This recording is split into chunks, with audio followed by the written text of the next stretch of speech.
this year and this month of January and how important it was. How important is it for you to finish it out strong when you got basically a giant road trip for the month of February? You know, at this point, you always hope that you're trending upwards a little longer than taking the dips, and that's what I'm seeing from this group. That's what's exciting about it. You know, at the beginning, there was still a lot of things that we had to iron out. Obviously, you know, we still have a ways to go, especially defensively, but we're starting to get consistent with how we're playing. It's for the most part, it's been there offensively, but to see some consistencies defensively is big for us, and that's our next step. So, trying to go into the All-Star break on the right note is huge, because what my experiences are after the All-Star break, that's when usually the teams that know they have a chance are going to really ramp it up, and the teams that know they're not going to have a chance, they start to head the other way. And you know, I don't know what our schedule looks like, but we're going to face stiffer competition coming here soon, especially after this All-Star break. Your top two lineups that you use the most, your starters with De'Aaron and your starters with Davion, are actually not as bad defensively in terms of net rating, I guess, as some of the other lineups. How encouraged are you by that?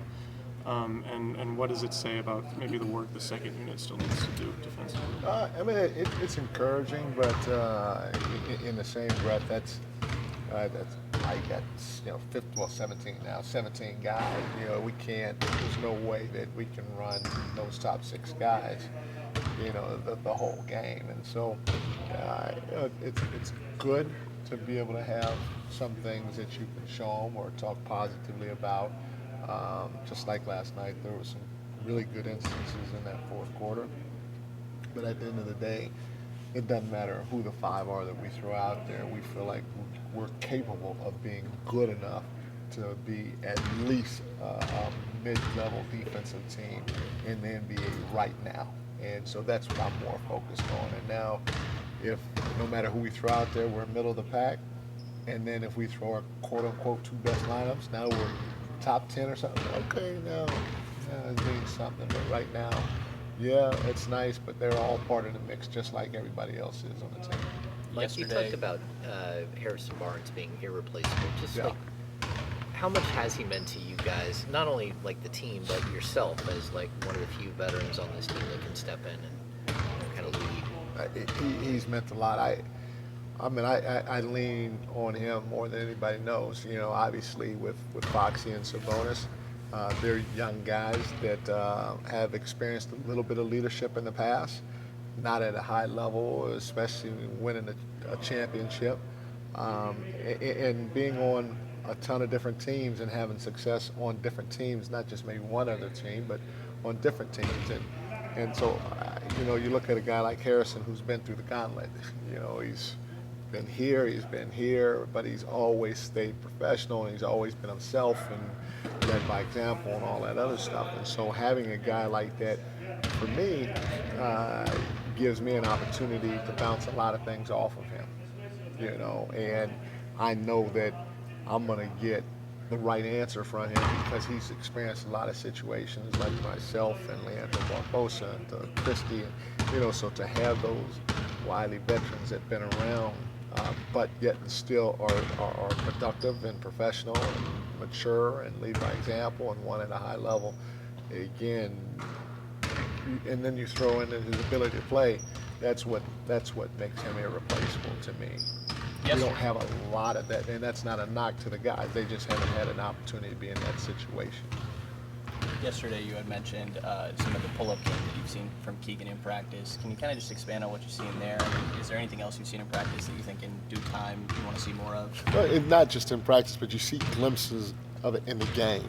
And, you know, when he aggressively goes into almost any shot, you just feel like it's going to go in because he's that good of a player. He's that good of a shooter. And so I want him, no matter what shot he decides to take, I just want him to be aggressive and confident in it, and we'll live with the results because at the end of the day, he's just going to get better. The kid can flat out shoot the ball, and he's got great size and touch and all that other stuff. So I think we're just seeing him scratch the surface of his potential right now.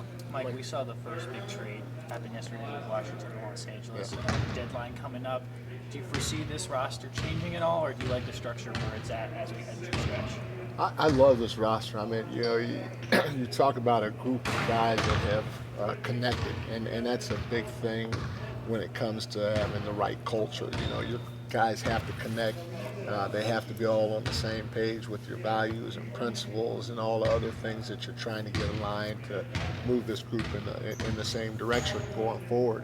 Having said that, though, that's what Monty and Wes get paid to do. They got to explore the market, and if they feel like there's something out there, then obviously we'll talk about it as a group. But I'm more than happy with the 17 guys we have on this team. Has those conversations that happened at all yet? Not with me, but I'm Yeah. just like if those conversations hadn't happened with any GM in the league, something's wrong. Mike, But not with me. Yeah. Couple more guys. yeah, when we first saw this offense, we thought that the longer you did it, like maybe it'd become more and more complex. There'd be like more turns off of it and stuff. But do you feel like they're just getting better and better at the basics and getting more like really good open looks? Yes, but also, and we said this from the beginning. We told them, and we always told ourselves that as we go along, we as a staff are going to learn from you, in which we have. And one of the biggest things is, that play. I'm sure you guys heard your backside. We're pick and roll with Harrison, throw it to Domas, and then Keegan pins down, and Domas DHOs with Kevin. And then Keegan shakes back behind Domas, and Domas rolls. Sometimes Domas and Kevin play the two-man game at the top of the floor. Well, one of the things that they taught us is, if teams mess up that first pick and roll, when Domas catches it, he looks high-low to Harrison. And it's either a mismatch or because they messed up the pick and roll, he throws a pass at a certain angle, and Harrison gets a layup. When we introduced that action, we didn't really tell him to look high-low.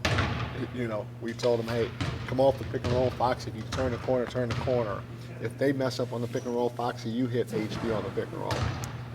Once the ball gets in Doma's hands, that tells the next guy to pin down, and you go through the action. And again, it's something small, but it's turned into something huge. Now, Harrison is a legitimate, second option in a play that probably has 6 or 7 different options, but they brought it to us. So I think it's more that than anything else. We've laid a foundation. These guys have a great feel, especially when you got a guy like Foxy, especially when you have a guy like Domas, and you're seeing some of the creativity with Kevin off the ball. You're seeing creativity from Malik on and off the ball, and Keegan's starting to get it too as well. So they'll continue to teach us more as we go along within this offense, which, in my opinion, is fantastic because it's more random now, and there are more options that our opponents have to guard. And then at the end of the day, giving these guys on, you know what it is. If you got ownership in what you're doing, you're going to try to make it work. So. How much progress? Last one. How much progress have you seen from Keegan as an off-ball defender? A lot. He's starting to be aware when he's on the weak side. And the biggest thing for him is he was in pretty good position on the weak side, but he waited to react until after a man cut down the lane or something like that. I apologize. You good? My bad. But caught the ball. And if you wait for somebody to almost cut and catch the ball, or somebody to get into the paint on a dribble, and then you think you're going to react, A, you're not going to be there, or B, you're going to get dunked on. One of the two. You have to do your work early, and you have to pull all the way over early when doing your work to discourage them from even thinking about passing the ball, but especially if they do catch it, they know that there's a body in between them and the rim. And he's got to a point now where he's starting to do his work early, and he's understanding that just because he's on the weak side of the floor, that doesn't mean that he has to guard his man. His man is 2 passes away. So again, 5 guys need to guard what? The basketball. And in order to do that, you have to move every time that ball moves or somebody else moves, but move early. using your anticipation, your feel, and all those other things or instincts that he has, but it's catching up to. He's now catching up to it on an NBA level. Thanks, Coach.